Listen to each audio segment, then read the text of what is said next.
Hello everyone, I'm Johnny Massacre and welcome to my world. Tonight, Elon Musk did a speech at Davos 2026, a place where all the elites gather, and I want to watch it, and I'm sure you do too. So let's have a little watch party after the fact. We'll check it out, you'll get my reaction, and we can discuss exactly what we're seeing. And you're as much of the show as I am. Please feel free to leave your comments and we'll work out what the hell is going on in the world, what Elon Musk is up to, and what this means. So this should be a lot of fun, and I'm very excited. I'm very excited about this. Here is Musk, and yeah, he's in front of the World Economic Forum. This is quite mad because, you know, Musk hates this shit because these people are socialists, which is the opposite of Elon Musk's philosophy.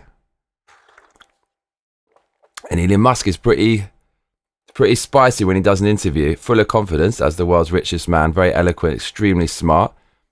And he has been known to take apart a lower IQ individual who is part of the elites, taking them down a peg or two, and just speaking truth in the media, which is always amazing to see. So before he went to Davos, the World Economic Forum, he did an ironic X post and said, "What should I say?" So he might do a bit of trolling, but at the end of the day, you know, the left, the World Economic Forum, the socialists and all that lot, they are liars, and that's why they don't often platform people like Musk. But because they want to bring attention and eyeballs to their brand, if you will, and their program, they invite people like Musk and Trump down, and all Musk and Trump have to do is speak the truth, and it will shine through for everyone to see, regardless of what your political opinion is, and it should make the world a better place, hopefully.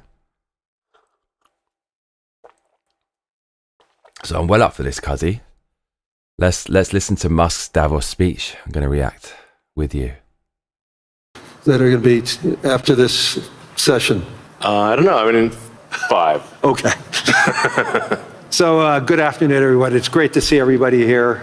It's been an amazing week here in Davos. Hopefully everybody saw that we are having conversations here.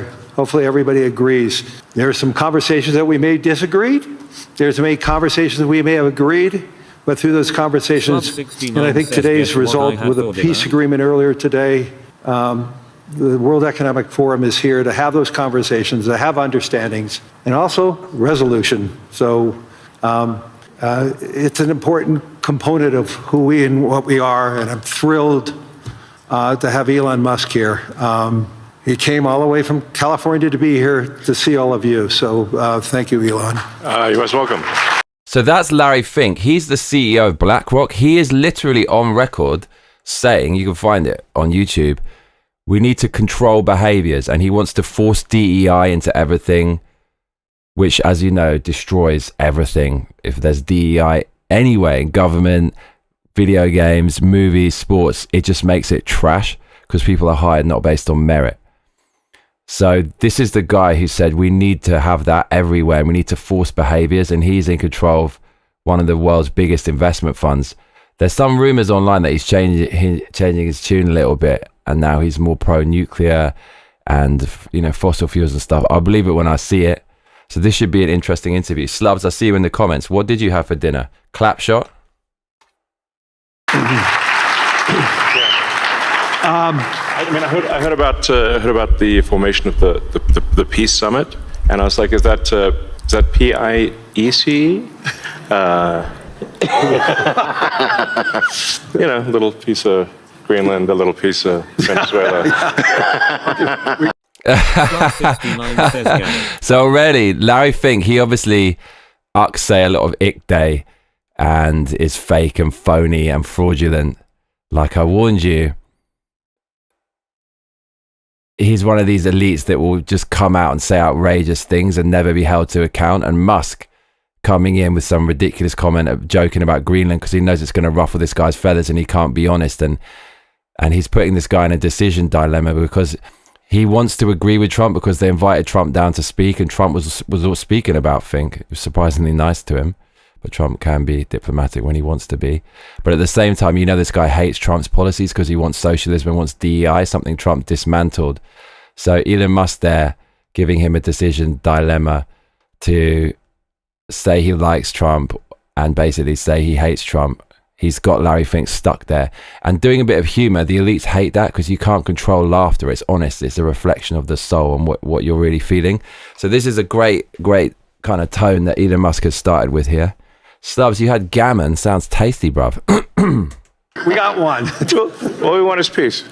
Okay, I'm going to, as I said, I'm a pretty proud CEO of BlackRock since we went public.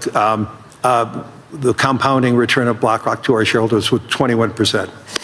Since Elon took Tesla public, his compounded return is 43%. This is just another advertisement. So this is edited to remove the silence so we can get through it quicker. For everybody, especially for Europeans.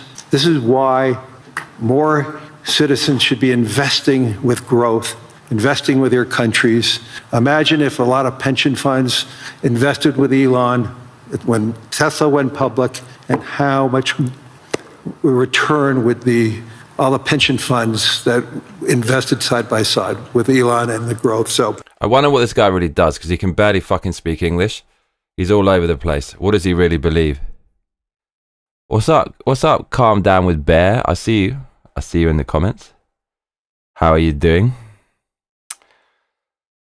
So Larry Fink, they're talking about pensions. So this is kind of interesting because BlackRock, his investment vehicle, which has a stake in nearly everything from like Apple to Disney and whatnot, football clubs, you name it. Guess what it's funded by? It's funded by various things, but one of the main things it's funded by is the government, your tax dollars, and pension funds. So they're invested. The government gambles away your money. So the tax you pay is being used to destroy society using this guy's vehicle, BlackRock. So he's talking about pension funds. That's why he's talking about it, because it basically funds his investment conglomerate. A spectacular return. There's very few companies. Well, I don't think there's any other company as large as Tesla today that has that compounded return. So congratulations. Oh, thank you. It's a good measurement. Well, we have an incredible team at Tesla. One of the reasons Elon Musk's Tesla has such a huge compound return is because he manufactures every single piece of hardware in the supply chain for his products himself within America. And that's a very risky strategy. It nearly bankrupted him, but it paid off big time because it's fast, it's efficient, and it's top quality, and it's maximum yield. So, yeah, Elon Musk has an insane return from Tesla. Insane return. That's the reason. So I want to get into the dirt, the meaningful component about technology, the possibilities. I want to talk about AI and robotics, energy, space, and the progress ultimately coming down to engineering discipline, scale, execution, and few people, if not anyone, has the experience and the fortitude to confront these issues head on.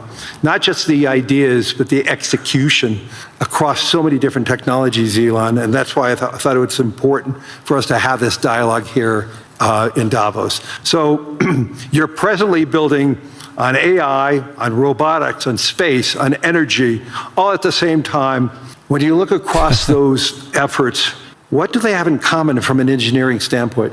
Well, they're all very difficult technology challenges, but the overall goal of my companies is to maximize the future of civilization, like basically maximize the probability that civilization has a great future, and to expand consciousness beyond Earth. So if you take SpaceX, for example, that SpaceX is about advancing rocket technology to the point where we can extend life and consciousness beyond Earth, to the moon, to Mars, eventually to other star systems. And I think we should always view consciousness, life as we know it, as precarious and delicate, because to the best of our knowledge, we don't know of life anywhere else. You know, I'm often asked, are there aliens among us? And I'll say that I am one, but Or you're from the future? They don't believe me. Okay. But I think if anyone would know if there are aliens among us, it would be me. We have 9,000 satellites up there, and not once have we had to maneuver around an alien spaceship. So I'm like, I don't know.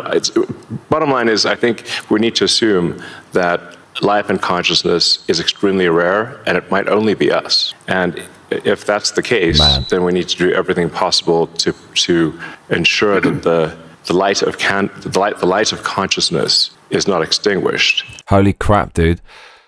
Okay, this is very existential and feels heavy. Imagine if it's just us, bro. There's nothing else out there. All the suns, all the galaxies, all the universes. It's just us. And if that's the case, Elon Musk wants us to continue. Because at some point it's going to end if we stay on Earth. 69 says no chance are we alone. I don't know. I don't feel we're alone, cuzzy. It can't just be us. But then it could be. It's just you don't want to believe it because all you've known is life. But then what? But why not? Why couldn't it just be us? It could be. Who fucking knows? Who fucking knows, cuzzy? Because we're effectively, the way I view it is, the image in my mind is of a tiny candle in a vast darkness, a tiny candle of consciousness that could easily go out. And that's why it's important to make life multiplanetary, such that if there is a natural disaster or a man-made disaster on Earth, that consciousness continues. That's the purpose of SpaceX. Tesla is obviously about sustainable technology, and also at this point we've sort of added to our mission sustainable abundance. So with robotics and AI, this is really the path to abundance for all. If you say, people often talk about solving global poverty, or essentially how do we give everyone a very high standard of living. I think the only way we went to space. Nah, mate, let's not go there yet. way to do this is AI and robotics, which doesn't mean that it is without its issues. I mean, we need to be very careful with AI. We need to be very careful with robotics. We don't want to find ourselves in a James Cameron movie, Terminator. He's got great movies, love his movies, but we don't want to be in Terminator, obviously. But if you have ubiquitous AI that is essentially free or close to it, and ubiquitous robotics, then you will have an explosion in the global economy, an expansion in the global economy that is truly beyond all precedent. Elon, can that expansion be broad? Yes. Yeah, he has to be right, because the economy is predicated upon what you produce.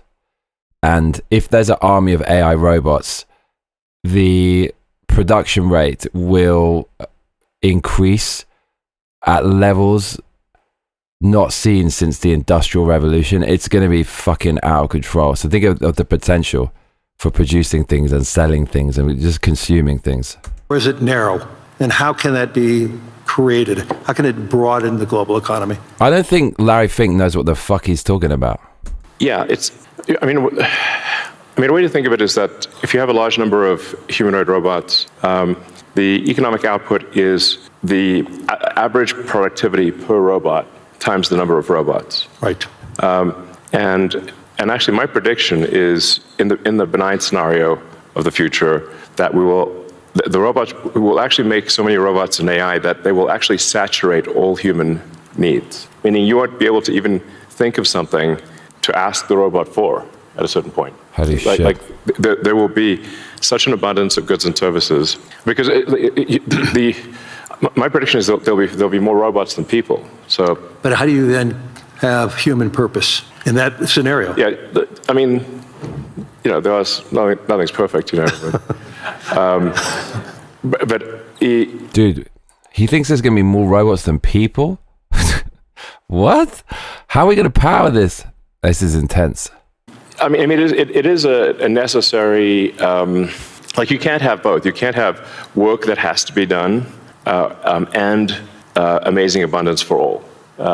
because if it's work that has to be done, then you and only some people can do it, then you can't have abundance. Then it's narrow. Yes, narrow. Yeah. Exactly. So, but if you have billions of humanoid robots, and I think there will be, I think everyone on Earth is going to have one and going to want one, because who wouldn't want a robot to, assuming it's very safe, watch over your kids, take care of your pet.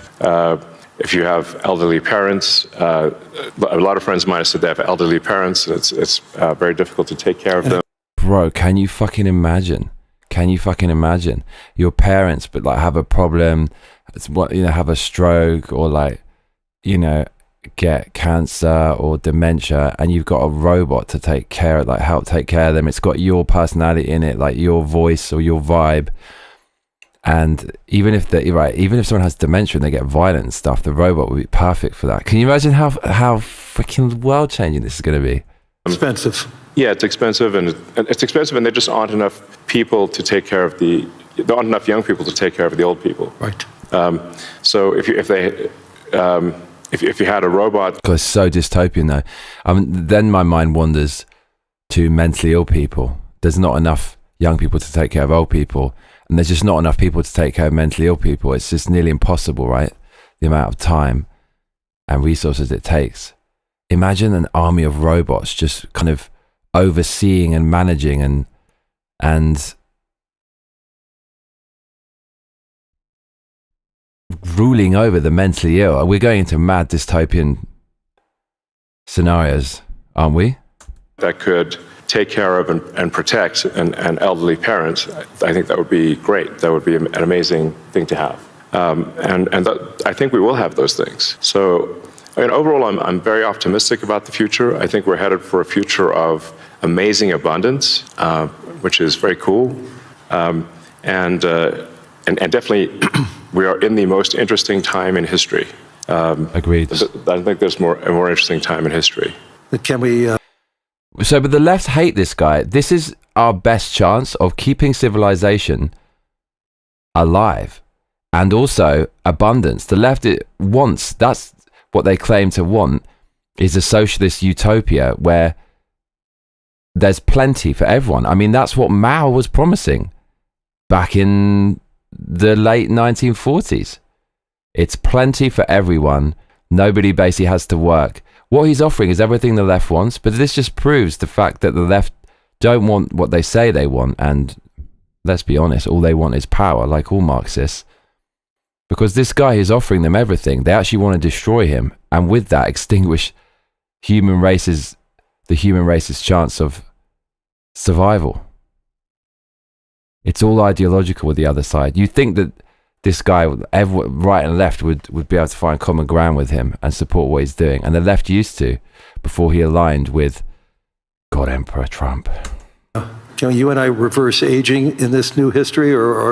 Mate, this is so dystopian, man. Fuck it. Of course Larry Fink, CEO of BlackRock, would ask if you can reverse aging, like Wayland from the Wayland-Yutani Corporation in Ridley Scott's Prometheus. Or are we going to see it?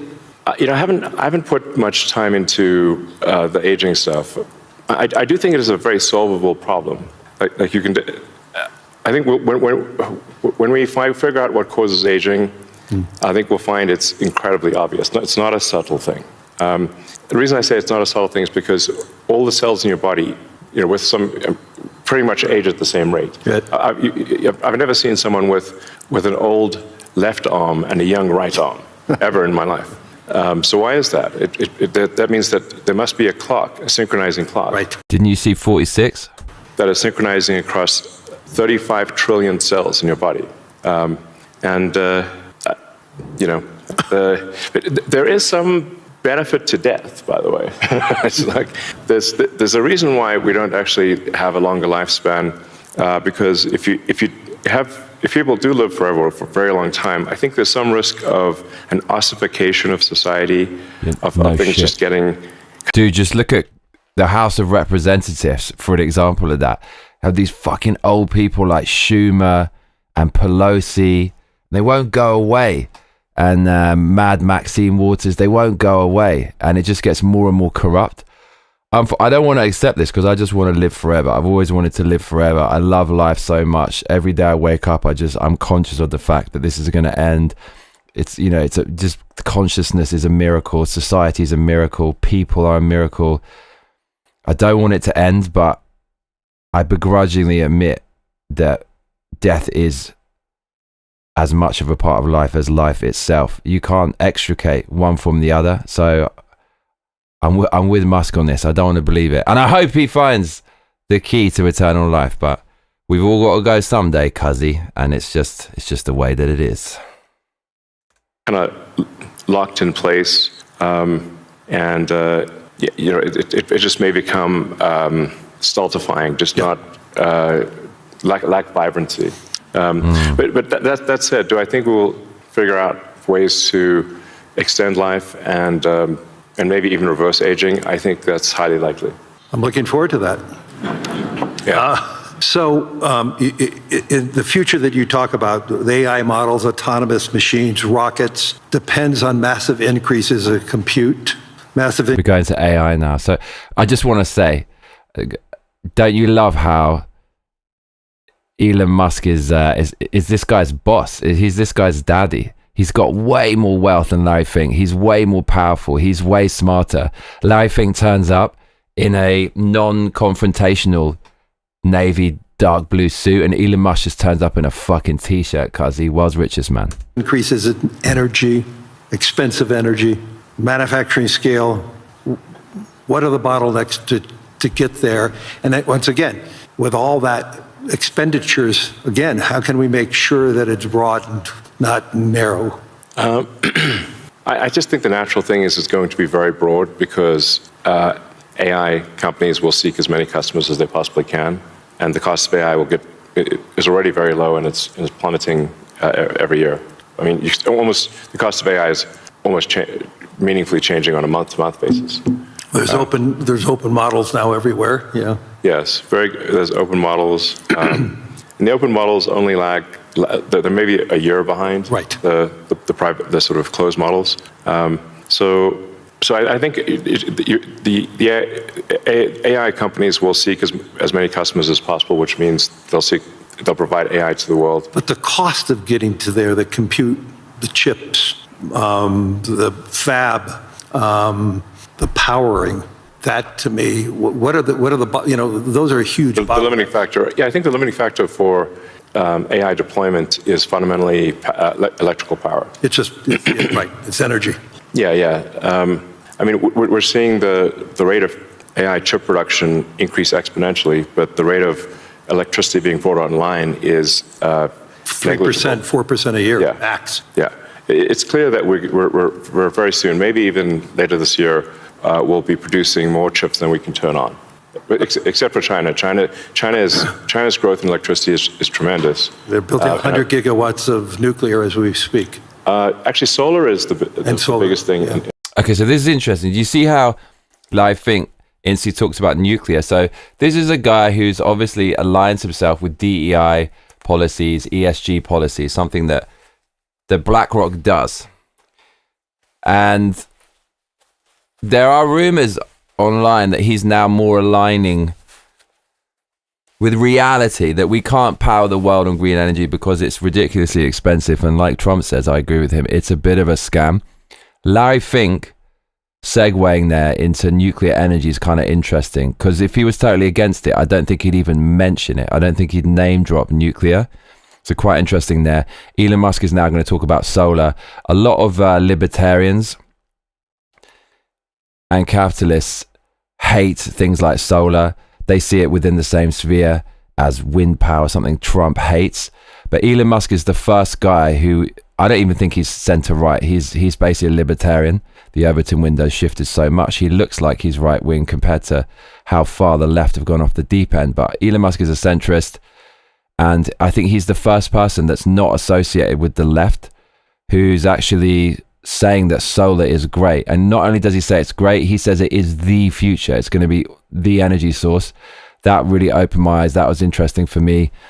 And Elon Musk says that the sun is pretty much unlimited. It's a giant raging ball of fire. So why not try to exploit and harness that? It's going to be interesting to hear what Elon Musk has to say here about solar energy. In China. So I believe China's production capacity on solar is 1,500 gigawatts a year, and they're deploying over 1,000 gigawatts a year of solar. Now, for continuous solar load, you divide that by roughly, 4 or 5. Call it that's around 250 gigawatts of steady state power paired with batteries.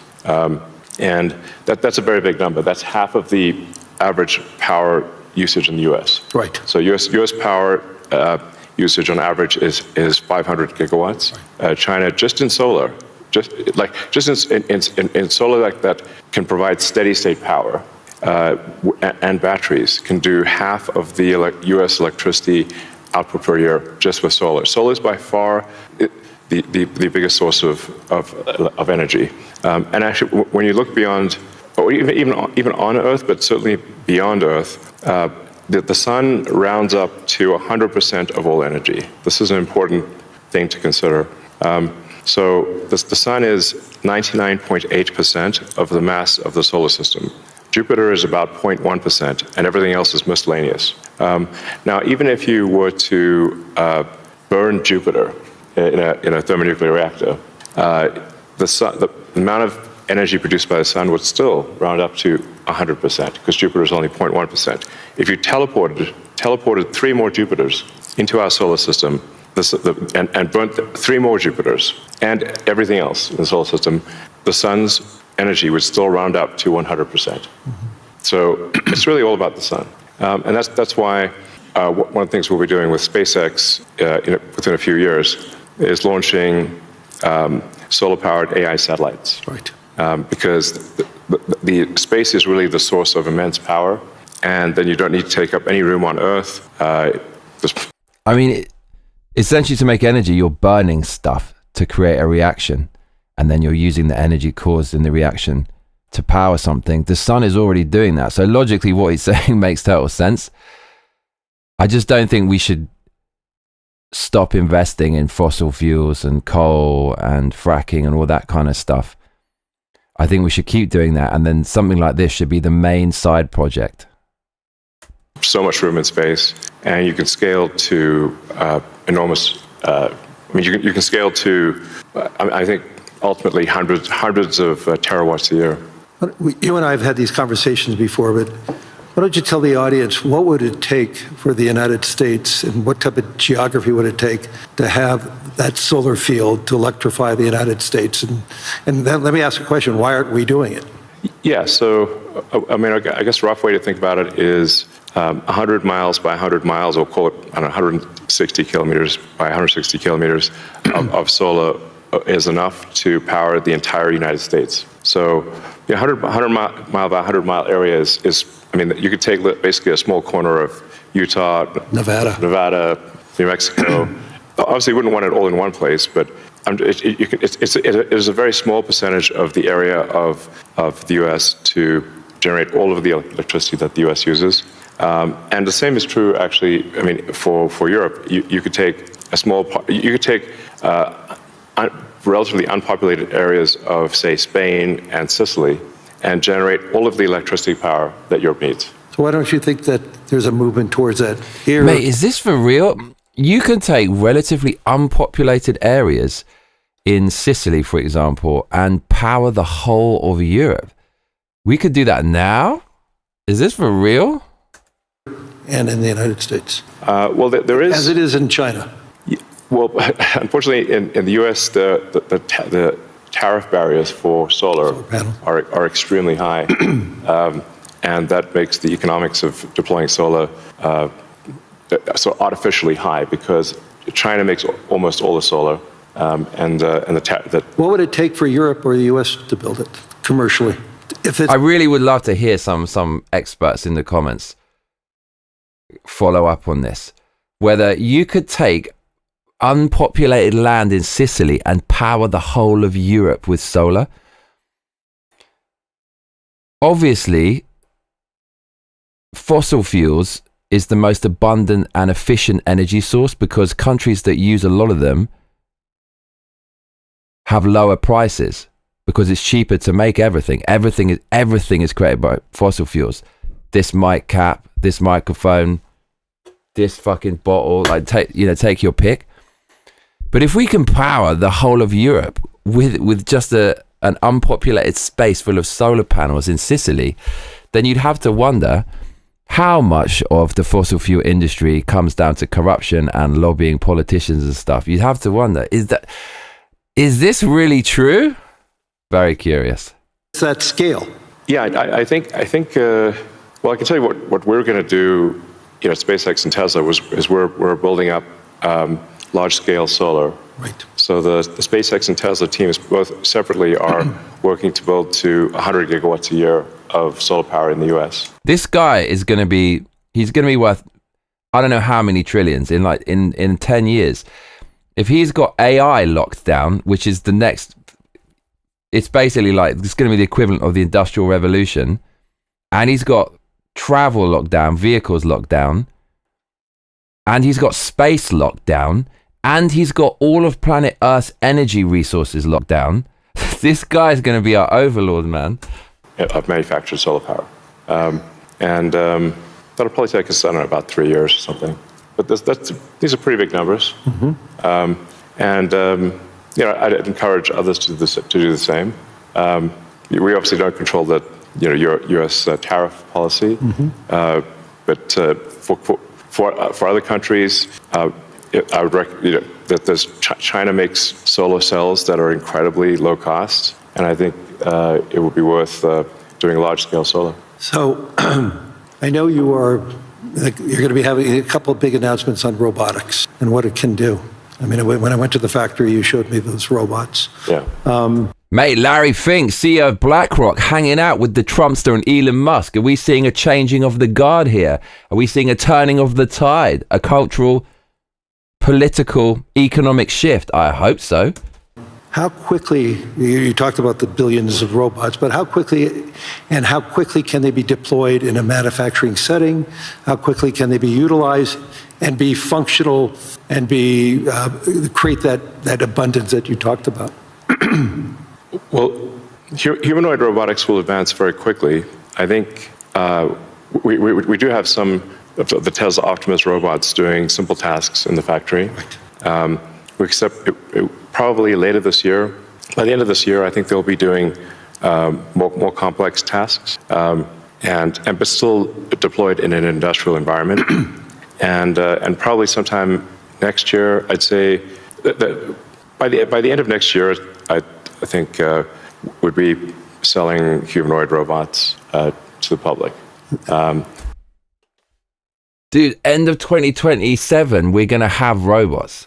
We can buy them. I don't know how much they're going to be. At least 20 grand. We can have one sitting right there. Mate, can you go to the convenience store and get me a coffee? Can you massage my calves? My calves are kind of hurting from that run. Can you clean my room? Can you do the shopping for me? Can you do a bit of cooking? If it's a female one, can you do some of that?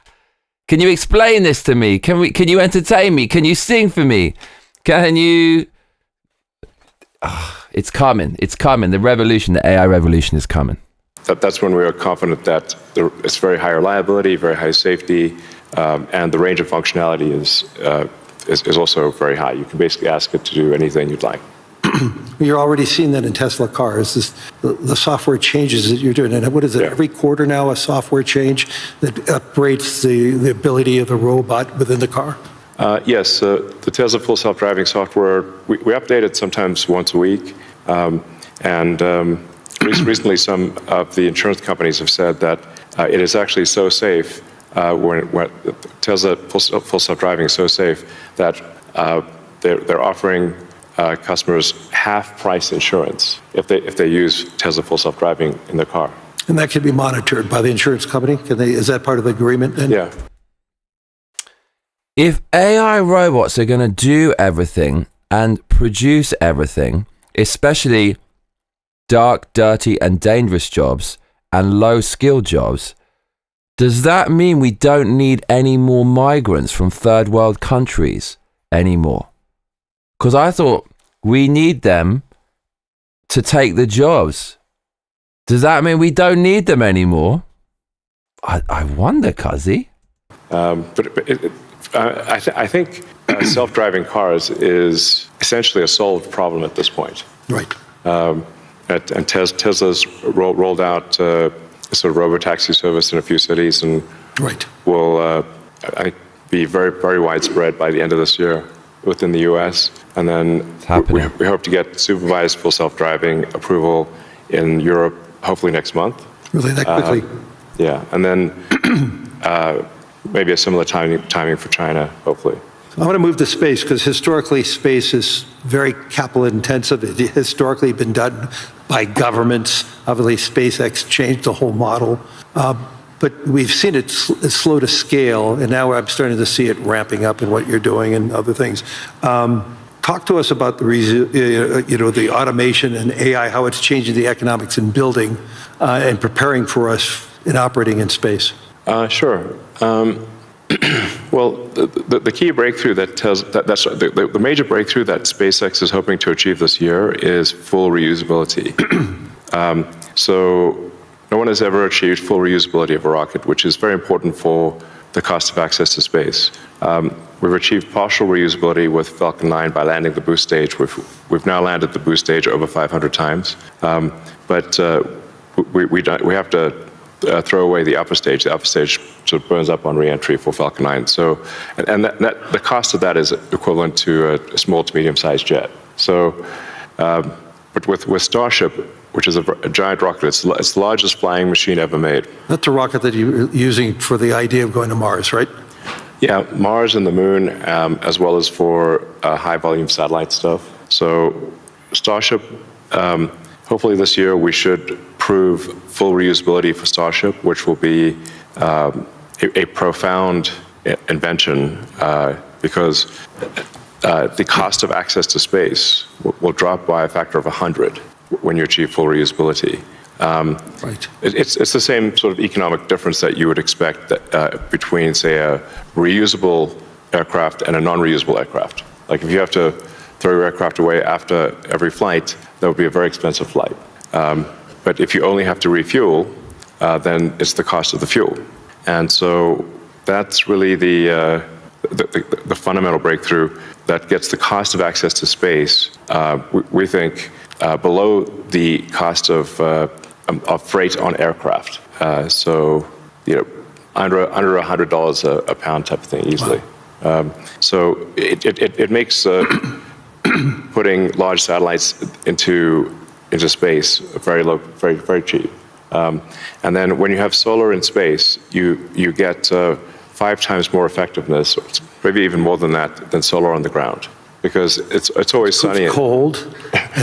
Right, it's all just fucking lining up for Elon Musk because he's the spaceman, right? That is it. That is his number one motivation is to go into space and go to Mars and ensure the survival of the human race. And up there, solar power, which is the new apple of his eye, it has 5 times the efficacy. It's all coming together for Musk. Yeah, it's always sunny, so you don't have a day-night cycle or seasonality or weather, and you get about 30% more power in space because you don't have atmospheric attenuation of the power. Right. The net effect is solar is 5 times more. Any given solar panel will do 5 times more energy in space than on the ground. Is there any capacity in doing that and then taking that power and bringing it back to Earth? Is there any way of doing that, or you're just taking that power and utilizing it for the needs, like building AI data centers in space? I think the case, it's a no-brainer for building solar-powered AI data centers in space, because as you mentioned, it's also very cold in space. If you're in the shadow, then it's very cold in space, just 3 degrees Kelvin. So you just have solar panels facing the sun, and then a radiator that's pointed away from the sun, so it has no sun incidence, and then it's just cooling. It's a very efficient cooling system. So net effect is that the lowest cost place to put AI will be space, and that'll be true within 2 years, maybe 3 at the latest. Wow. So looking 10 or 20 years out, How would you describe success with AI or space technology, and where do you see it? Are you more certain of what's going to happen in the next 3 years, or 5 or 10? I don't know what's going to happen in 10 years, but the rate at which AI is progressing, I think we might have AI that is smarter than any human by the end of this year, and I would say no later than next year. Wow. And then probably by 2030 or 2031, call it 5 years from now, AI will be smarter than all of humanity collectively. We only have... You heard it there, folks. 5 years, we're going to be redundant. Humans are going to be redundant. We're going to be far less smart than AI, and there's going to be more robots than us. That's where we're at. 5 years. Number of minutes left, but I want to humanize you for a second.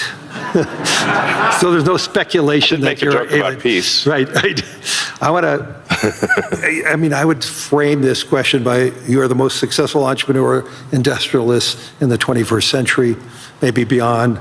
I want to really get this, what inspired you? Who inspired you? What was the foundation of your curiosity? And it's his abusive father, basically. That's what made him tough, and it's what made him want to succeed. And he could have folded and just gone under and had a horrible life, but he wanted to get away from his father and succeed. He was never good enough for his dad. That's the original locus of all of this impetus. And importantly, was there an aha moment, an epiphany at any time in your life and career? Well, as a kid, I read. It's also video games. Like, he had a love of video games and program one when he was a kid. That's another one of his big inspirations. A lot of science fiction, sci-fi, fantasy books. Yep, we talked about that. And comic books. And I always liked technology. I didn't expect to be where I am today. That seems incredibly implausible. I was inspired by reading about books about the future, about science fiction, and I guess I want to make science fiction not fiction forever. At some point, turn science fiction to science fact, we want to have because there's core truths in science fiction, and there's things that are compelling. It's not real what you're seeing, but science fiction, the genre, is an outgrowth of humans' desire to explore the unknown, isn't it? And we can all relate to that. Starfleet and Star Trek, really, for real. Where we actually have giant spaceships traveling through space, going to other planets, traveling to other star systems. I'm just interested if I could be beamed up to go back to New York. I'd like to just be beamed back to New York instead of flying. Yeah. Talking about Star Trek. No, I guess my essential, what I would call the philosophy of curiosity. I'd like to understand the meaning of life. Is the standard model of physics correct regarding the beginning of life, beginning of existence, and the end of the universe? What questions do we not know to ask that we should ask? And AI will help us with these things. So I'm just trying to understand, how do we get here? What's going on? What's real? Are there aliens? Maybe there are. And if we've got spaceships that are traveling to other star systems, we may encounter aliens, or we may find many long dead alien civilizations. But I just want to know what's going on. I'm curious about the universe, and that's my philosophy. Do you see yourself ever going to Mars in your lifetime? Yeah. I would say can you imagine that? If we even just get there, it would be freaking unbelievable. That's a long commitment. I've been asked. Isn't that 3 years each way? It's 6 months. 6 months, that's all it is? Yeah, 6 months, but the planets only align every 2 years. Okay. So, I've been asked a few times, do I want to, die on Mars? And I'm like, yes, but just not on impact. That's a good answer. Anyway, we're out of time. Hopefully everybody enjoyed this. There's so many myths around Elon Musk. I could tell you he's a great friend, and I constantly learn so much from him. And I'm totally inspired by what he has done. I've been inspired who he is, and I'm totally inspired by his vision of the future. And I don't think it's such a bad future. And I agree with his optimism. So, Elon, thank you. Any last words? Well, I think my last words would be, I would encourage everyone to be optimistic and excited about the future. Good. And generally, I think for quality of life, it is actually better to err on the side of being an optimist and wrong rather than a pessimist and right. He actually posted this on X, so he's been thinking a lot about this, and I like that. I'd rather be an optimist and wrong than be a pessimist and be right. I love that. On that note, Larry Fink is he's kissing Elon Musk's ass, man. Do you think this is a turnaround from BlackRock's kind of DEI investment principles? I don't know, man. Like Larry Fink, maybe he's changing direction a bit. I hope so. Okay, so there you go. That was Elon Musk's special address at the Davos World Economic Forum 2026. And he talked about AI, he talked about space, and he talked about a future of abundance coming to you very soon. He speculated that there will be more robots than humans sooner rather than later. And he also revealed that you would be able to purchase AI robots, obviously his Optimus robot, by the end of next year. That's Christmas 2027. So very exciting times. Quite a heavy speech, very existential, talking about the fate of the human race and our survival. And I really, really enjoyed that. Elon Musk wasn't too cheeky, wasn't too naughty, wasn't there to try to roast anybody. He just wanted to talk about things he's passionate in, which is advancing the human race. So I super enjoyed that. Super, super great. What did you think about that? Please let me know your opinions in the comments. You know, I will read them all and I will respond if I relate to anything that you're saying. If you are listening, there is a poll available now and you can vote to choose the next Davos speech that we watch and react to together. We've got Javier Milei, the leader of Argentina, Gavin Newsom, governor of California, Jensen Huang, I believe he's the CEO of NVIDIA. I would quite like to watch that one. Nobody's voting for that. And von der Leyen, Ursula von der Leyen, communist sea hag witch. I would like to know who you think we should watch next. So if you can hear my voice but you haven't voted in the poll, please now do look at the poll within the YouTube application or browser window, and please click on the speaker you would like to watch together during this Davos World Economic Forum watch party. I'm Johnny Massacre, and if you're just joining us, we are reacting to and breaking down Elon Musk's 2026 Davos speech. But if you have been watching from the beginning, then stop your grinning and drop your linen, donate some cash, and let's keep winning. Streamlabs.com/Johnny Massacre, paypal.me/ give me a hell yeah, and patreon.com/Johnny Massacre. If you donate, it enables me to make more of these videos. If you don't donate, well, I have to find other ways to make money at the expense of this. So looking at the vote in the polls, people kind of want to see Javier Milei. We've only had 4 votes, but there are 31 concurrent viewers. Don't make me do a last minute mail-in ballot vote dump and fortify this election of sorts.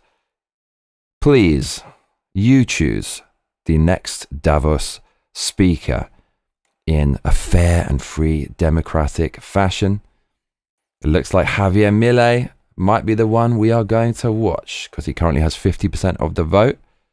So with that said, let's watch Javier. And after that, I think we're going to watch Jensen Huang. I hope I'm pronouncing his name right. I believe that is the guy who's the CEO of NVIDIA. And he's a big fan of Elon Musk and a big fan of the Trumpster.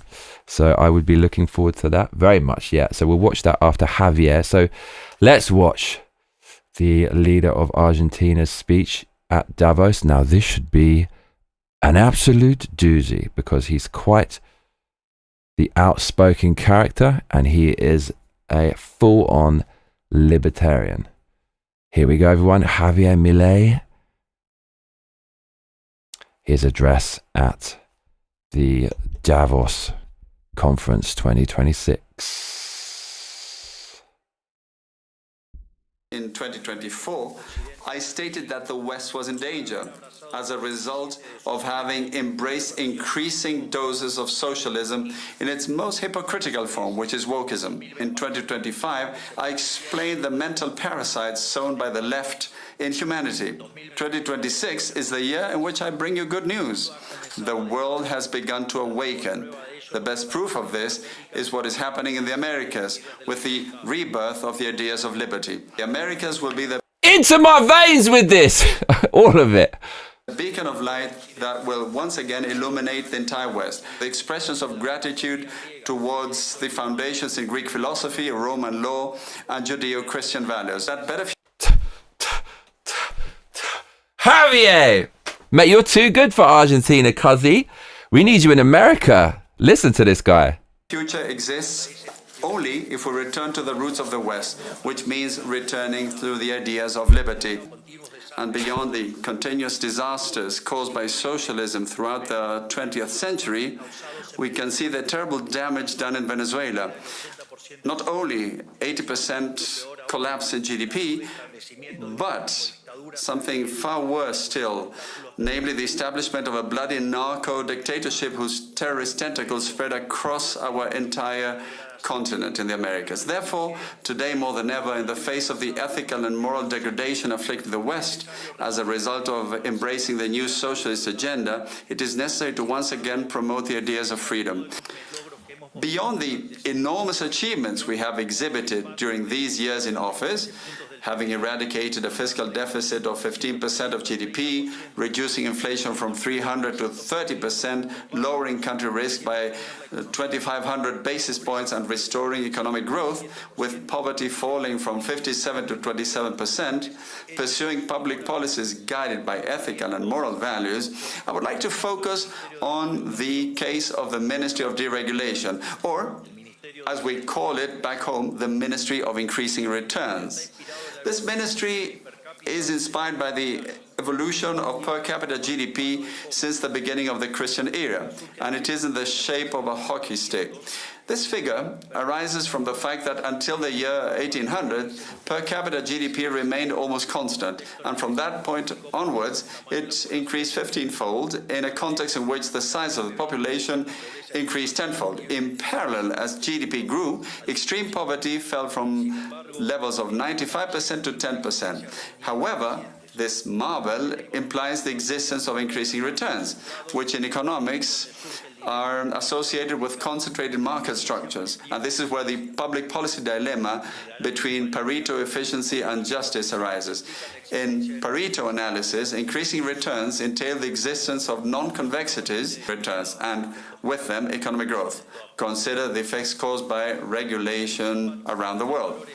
The values-based view of capitalism holds that if such a position has been achieved through discovery, voluntary exchange, and without violating the non-aggression principle, there is no justification for intervention. Indeed, intervention constitutes a violation of property rights. And by punishing profits, the economy's potential growth declines. So intervention and regulation are dynamically inefficient because they're violent and therefore unjust. This is why, since we took office in 2023, we have carried out, thanks to the cyclopean effort of Federico Sturzenegger, 13,500 structural reforms, which today allow us to have a dynamically more efficient economy and will enable us to grow once again. That is, to make Argentina great again. Thus, the Pareto optimum is clearly called into question, and for that reason many consider that it authorizes the regulation of concentrated structures by assimilating them to a competitive model. But, as I said, this means killing increasing returns, with the unintended collateral effect of killing growth. Note that along these same lines, we can also address the issue of artificial intelligence, a tool that can be seen as the 21st century version of Adam Smith's pin factory, that is a catalyst for increasing returns, and thereby a catalyst for greater growth and well-being. Therefore, Okay, it's exactly what Elon Musk was talking about. AI is going to enhance productivity in ways you've never seen before. Potentially. But do you remember when the internet first came out? Younger viewers, you might not remember, but I remember when the internet came out, and it was fucking amazing. It was like the Wild West. It felt so democratic. You could say what you want, and you could pretty much use it for whatever. And the major players of today in the online sphere, such as Google, they were making huge losses every single year. They couldn't work out how to monetize it. And you thought that the internet was going to stay free and fun forever. But they fucking worked it out in the end, bruv. They locked it off. They started censoring people, harvesting your information. And it got so dystopian in the end. You could be cancelled and have your career destroyed for things you've said online. AI would detect what you say in your videos or what you write online and kind of ban you and suspend you and shadow ban you and all these kind of things. And it got to the point where the online world could be used to completely dominate and control your access to society if and when it will be linked to your bank account and your online profile via a digital ID. So we went from the best tech ever, and it was free and open but chaotic and messy, such as the human condition, to something teetering on the edge of a totalitarian oppressive system. Now, apply what happened there with the internet to AI. Right now, everyone knows its potential to enhance productivity and growth. But once the intellectuals, in inverted commas, get hold of it, and the progressives, you know that they're going to try to use it to dominate, control, and manage you from cradle to grave. So I'm very happy we've got people like Elon Musk at the forefront of it. I'm very happy that he bought X and whatnot. And let's just hope that the roots of AI that are now being established are in the soil of liberty and not big government.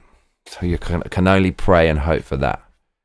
So that's a bit of Javier Milei's speech. Pretty much what I expected. He talks big on economy because I think that's probably the main reason he was voted in Argentina, but he's still doing his part out there on the global stage, and I quite liked the things that he was saying there. Now, someone else who spoke at Davos is the NVIDIA CEO, Jensen Huang, and I'm interested to hear what he said. He's with Larry Fink, like Elon Musk was. So let's have a little listen to what he is saying. I'm becoming quite fond of this guy, so here we go.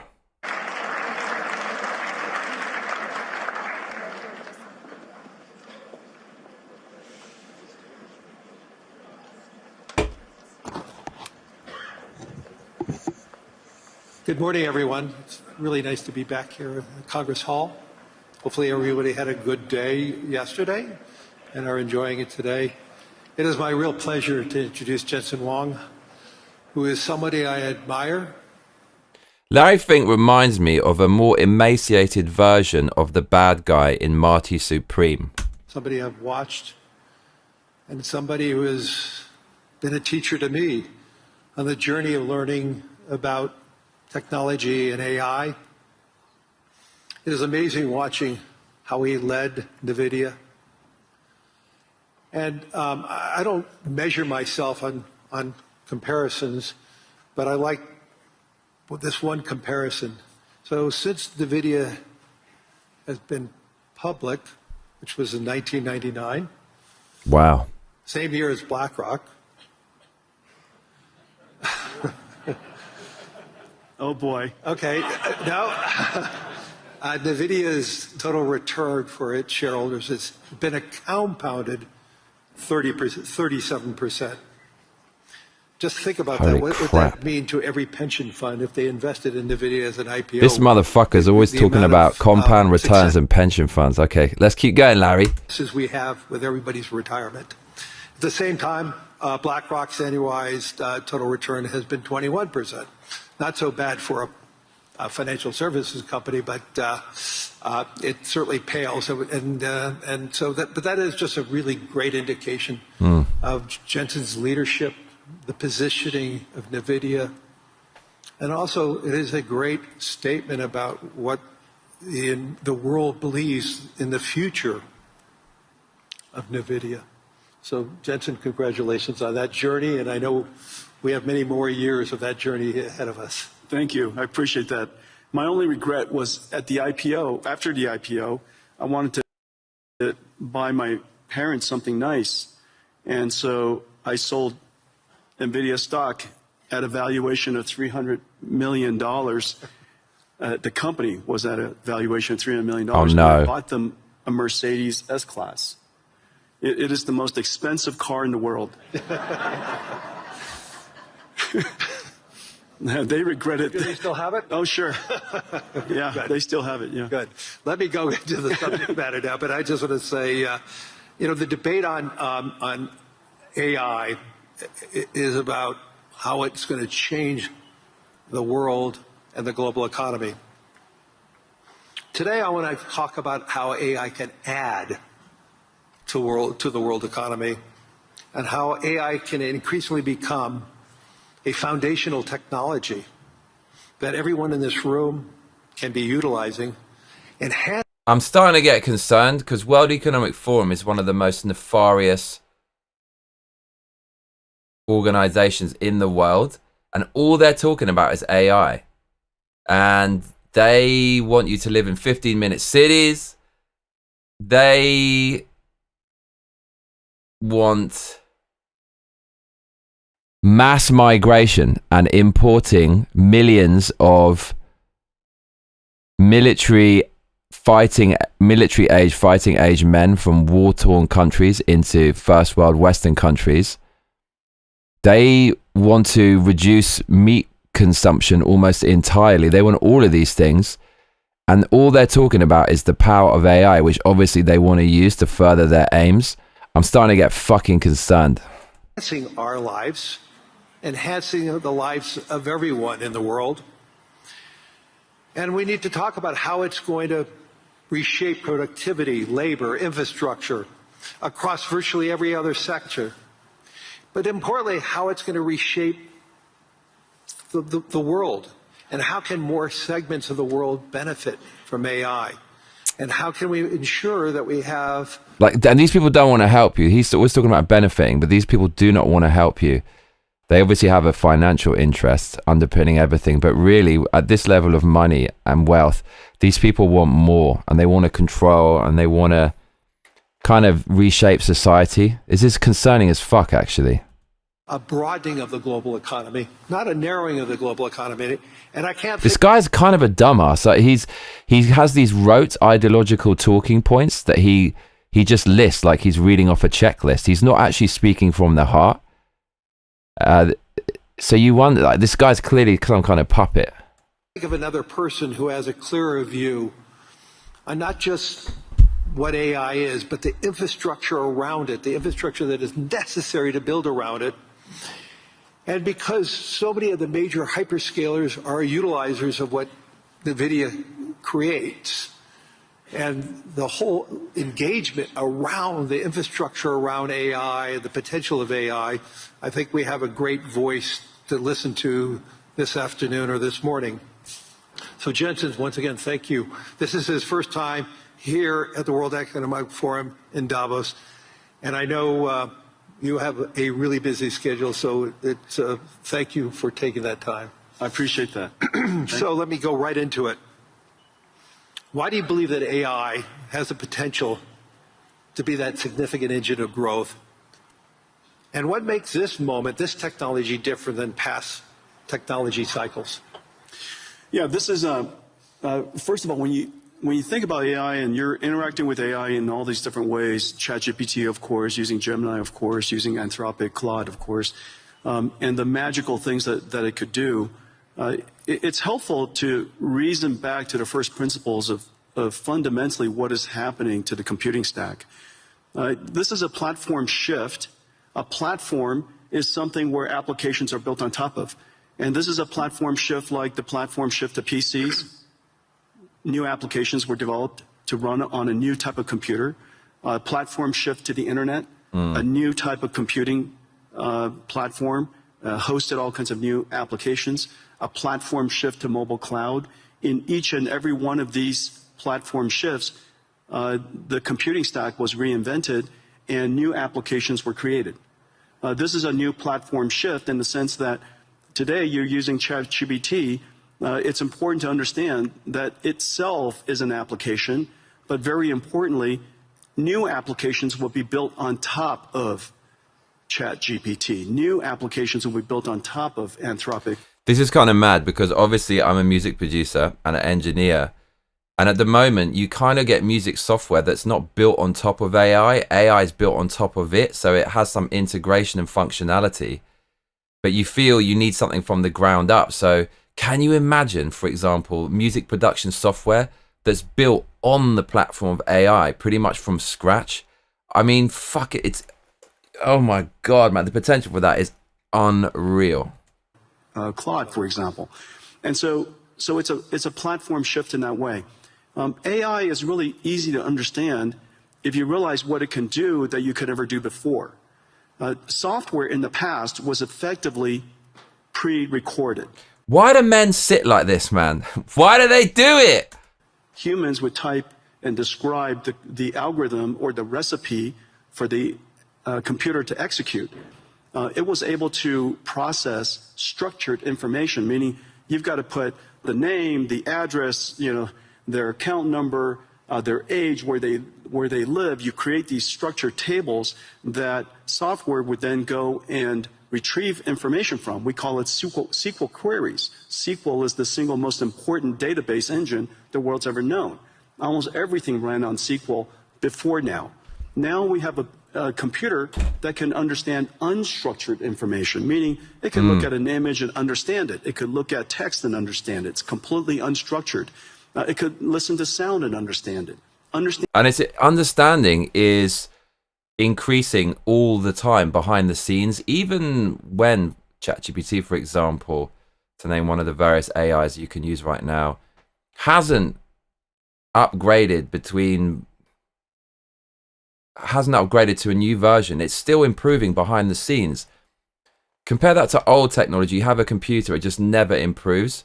Now they can improve it all the time. So when you use it every day, you slowly start to realize that this is getting better all the time. I was doing some image generation recently, and it was getting things right, and it was more accurate than it was a couple of months ago, but it was still the same version of ChatGPT. Freaking unbelievable. And the meaning of it, understand the structure of it, and reason about what to do about it. And so for the first time, we now have a computer that is not pre-recorded, but it's processed in real time, meaning that it's able to take the context of the circumstance, whatever the environmental information, the contextual information, and whatever information you give it, it could reason about what is the meaning of that information and reason about your intent, which could be described in a really unstructured way. You describe it however you want to describe it. We call it prompts, but you describe it however you like to describe it. And to the extent that it can understand your intention, it could perform a task for you. Now, the important thing about this is that because we're reinventing that entire computing stack, the question is, what is AI? You're asked, when you think about AI, you think about the AI models. But it's really important to understand industrially, AI is actually essentially a 5-layer cake. At the bottom is energy. AI, because it's processed in real time and it generates intelligence in real time, it needs energy to do so. Energy is the first layer. The second layer is the layer that I live in. It's chips.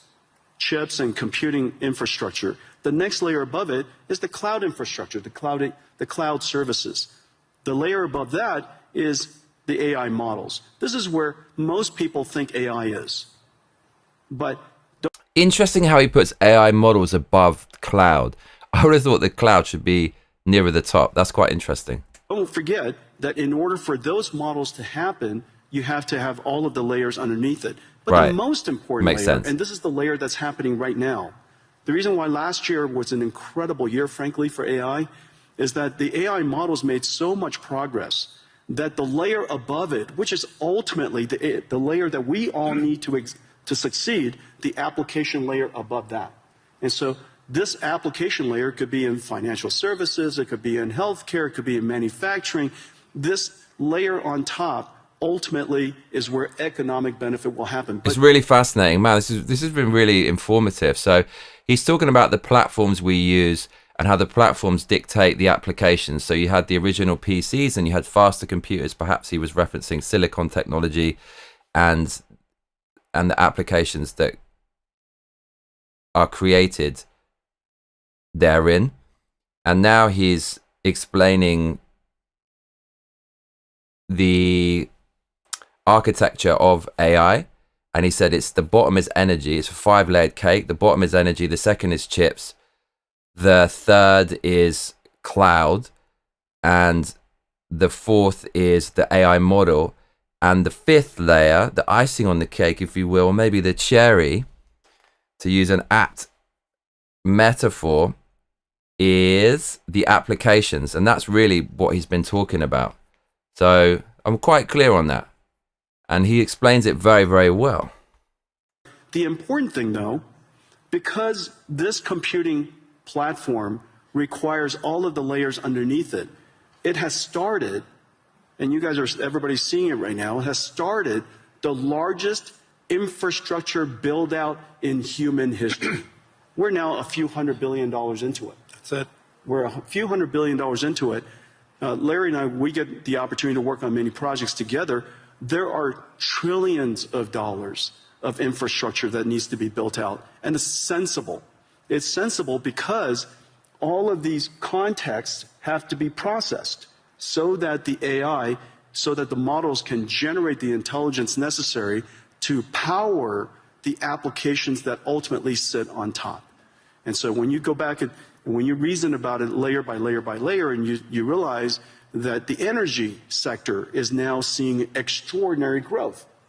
The chip sector, TSMC just announced they're going to build 20 new chip plants. Foxconn working with us, and Wistron and Quanta building 30 new computer plants, which then go into these AI factories. So we have chip factories, computer factories, and AI factories all being built around the world. And memory. And memory, right, exactly. Those chip fabs. Micron has started investing $200 billion in the United States. SK Hynix is doing incredibly. Samsung is doing incredibly. You could see that entire chip layer growing incredibly today. And now, of course, we pay a lot of attention to the model layer, but it's really exciting that the layer above them is really doing fantastically. And now, one indicator is where the VC funding going into. Last year, 2025, was one of the largest years in VC funding ever. And last year, most of the funding went to what is called AI native companies. These are companies in healthcare, the company in robotics, and company in manufacturing, financial services, all of the large industries in the world. You're seeing huge investments going in to those AI natives because for the first time, the models are good enough to build on top of.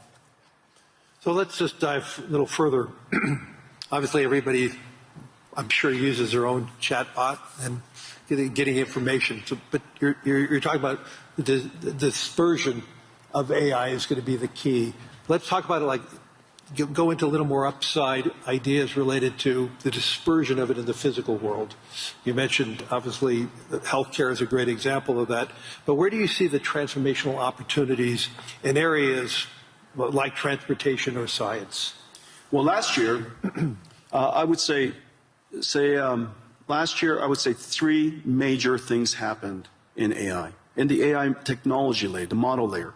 The first one is that the models themselves started out being curious and interesting, but they hallucinated a great deal. And last year, we can all reasonably accept that these models are better grounded.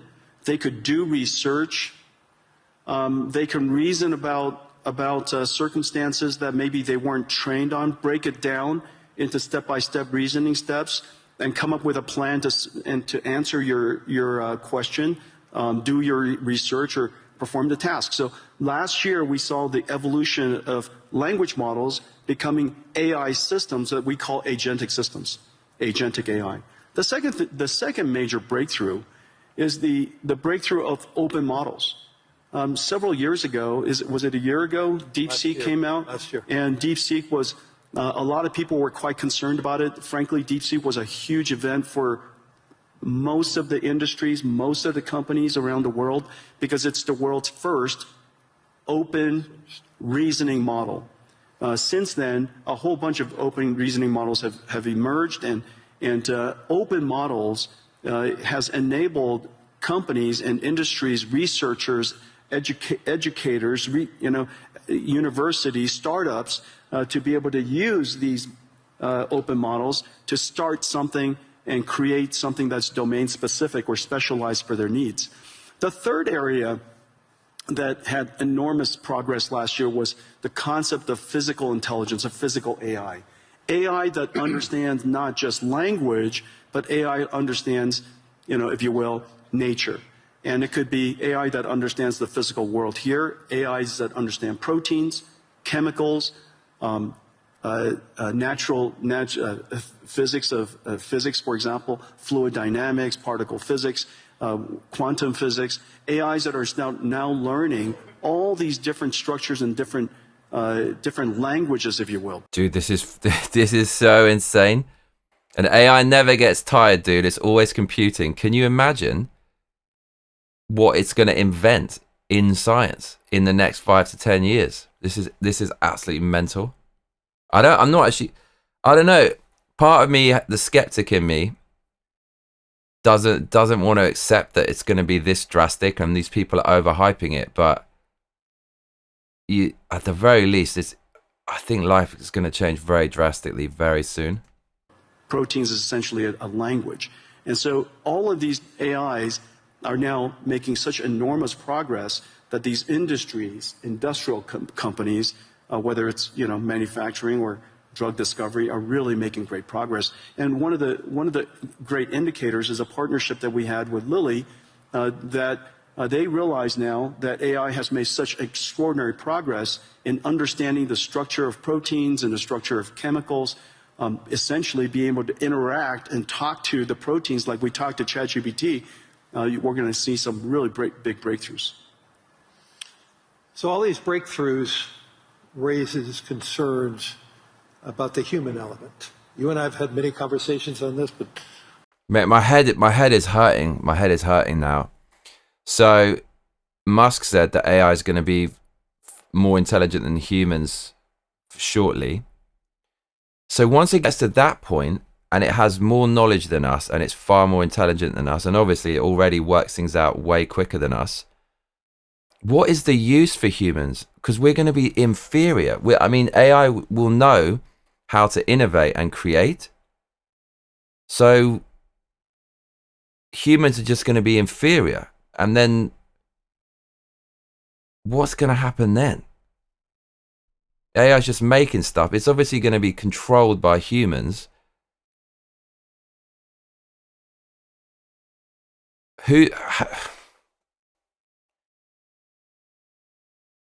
Now, to be successful, you have to be the best human. But in the future, you have to be the best AI and or the best controller of AI. So you have to manage AI and tell it what to do.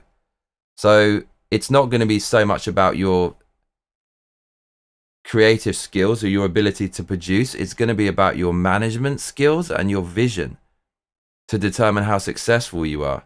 It's hard to get your head around this shit, where this is going to go. It's absolutely mental. we need to tell the whole audience there is a huge concern that AI is going to displace jobs. And you've been arguing the opposite. Obviously, the build-out of AI, as you talked about, the biggest infrastructure build-out in history is going to occur, which energy is creating jobs. Yeah. Chips industry is creating jobs. The infrastructure layer is creating jobs. Land, power, and shell. Jobs, jobs, jobs. I mean, right? It's incredible. So let's get into that in a little more detail. So you actually believe we're going to face labor shortages. And so how do you see that AI and robotics changing the nature of work rather than eliminating it? Yeah, there's several different ways that we could think through it. First of all, this is the largest infrastructure build out in human history. Yep. That's going to create a lot of jobs. And it's wonderful that the jobs are related to tradecraft. We're going to have plumbers and electricians and construction and steel workers and network technicians and Wish I would have learned that back in the day. people who install and fit out the equipment and all of these jobs. We're going to in the United States, we're seeing quite a significant boom in this area. Salaries have gone up nearly double. Yeah. And so we're talking about six-figure salaries for people who are building chip factories or computer factories or AI factories. And we have a great shortage in that. And I'm really delighted to see so many people in so many countries really recognizing this important area. You know, everybody should be able to make a great living. You don't need to have a PhD in computer science to do so. And so I'm delighted to see that. The second thing to realize, and so we theorize about the automation of tasks and things like that, and what is the implication to jobs. You know, I'll just offer some anecdotes. These are real world anecdotes of what has actually happened. Remember 10 years ago, one of the first professions that everybody thought was going to get wiped out was radiology. And the reason for that was the first AI that became superhuman in capability was computer vision. And one of the largest applications of computer vision is studying scans by radiologists. Well, 10 years later, it is true that AI has now completely permeated and diffused into every aspect of radiology. And it is true that radiologists use AI to study scans now. The impact is 100%, and the impact is completely real. However, not surprisingly, I say not surprisingly, if you reason from first principles, not surprisingly, the number of radiologists have gone up.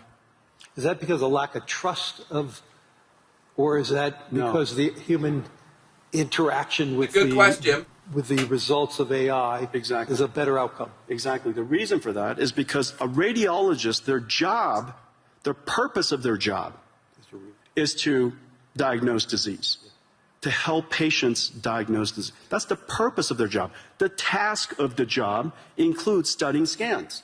The fact that they're able to study scans now infinitely fast allows them to spend more time with patients, diagnosing their disease, interacting with the patients, interacting with other clinicians. Well, surprisingly, also not surprisingly actually, as a result of that, the number of patients that the hospital can see has gone up. Because, you know, there are a lot of people waiting a long time to get their scans done. And so now, because the number of patients have gone up, the revenues of the hospital has gone up, they hire more radiologists. This is the same thing as happening to nurses. We're 5 million nurses short in the United States. As a result of using AI to do the charting and the transcription of the patient visits, nurses spend half of their time charting. And now they could use AI technology, and one particular company, Abridge, a partner of ours, doing incredible work. As a result of that, the nurses could spend more time visiting patients. Human touch. That's right. And because you could now see more patients, and we're no longer less bottlenecked by the number of nurses, more patients could get into the hospital sooner. As a result, hospitals do better. They hire more nurses. And so, surprisingly, AI is increasing not surprisingly, AI is increasing their productivity. As a result, the hospitals are doing better. They want to hire more people. You have too many people waiting too long to get into hospitals. And so these are two perfect examples. Now, the easiest way to think about what is the impact of AI on a particular job is to understand whether the job, what is the purpose of the job, and what is the task of the job. If you just put a camera on the two of us and just watched us, you would probably think the two of us are typists because I spend all of my time typing. And so if AI could automate so much word prediction and help us type, then we would be out of jobs. But obviously that's not our purpose. And so the question is, what is the purpose of your job? In the case of radiologists and nurses, is to care for people. And that purpose is enhanced and made more productive because the task has automated. And so to the extent that you can reason about each one of the people's purpose versus the task, I think it's a helpful framework. Let's move this beyond the developed economies. Help me understand how AI is it to broaden the world and help the world. I read an Anthropic piece this past weekend that basically said the utilization of AI most recently is very dominant by the educated society. And they're even seeing the educated component of each society being heavily more utilized. And they're using it against their own model Claude, so it may have its own biases. So how do we ensure that AI is a transformational technology, maybe like what Wi-Fi and 5G was for the emerging world? And when you intersect that, what does it mean for the emerging world? And John, how do we broaden the global economy? And two, getting back to the whole job situation. Okay, well, that made me feel slightly better about our dystopian future. He said that radiologists didn't lose their jobs when that industry started to rely heavily on AI because it helped satisfy the demand and it helped people achieve what they wanted to do, which is try to help people and cure people. And actually the amount of radiologists went up in line with the increased AI usage. So AI is the topic of the day at Davos 2026 with Elon Musk and Jensen Huang. We also heard a little bit from Javier Milei, leader of Argentina, and I hope you enjoyed that. I thought it would be a lot more political, and it's kind of it's refreshing to focus on something which, although in some ways daunting, is very, very exciting indeed. So I'd like to hear your opinions about Elon Musk's speech today, also the CEO of Nvidia there, and if you would like to, Javier Milei. So thank you very much, everyone. We're going to play some Bloodborne now on the Sony PlayStation 5. Much love to you. Take care. Hang around and you will be automatically redirected to the next stream. Cheers, everyone.